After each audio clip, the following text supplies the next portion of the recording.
হজরত উসমান ইবনু আফফান রাদিয়াল্লাহু তাআলা আনহু হতে বর্ণিত, তিনি বলেন, রাসূলুল্লাহ সাল্লাল্লাহু আলাইহি সাল্লাম বলেছেন, কোনো ব্যক্তি যখন অজু শেষ করে তখন তিনবার বলে আশহাদু আল্লা ইলাহা ইল্লাল্লাহ, তাহলে তার গুনাহগুলো মিটিয়ে না দেওয়া পর্যন্ত সে দাঁড়াবে না, এমনকি সে ওই দিনের ন্যায় নিষ্পাপ হয়ে যাবে যেদিন তার মা তাকে প্রসব করেছে।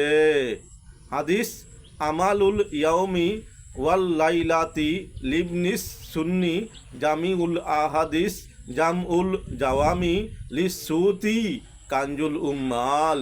তাই আসুন আমরা এই পবিত্র আমলটি করি।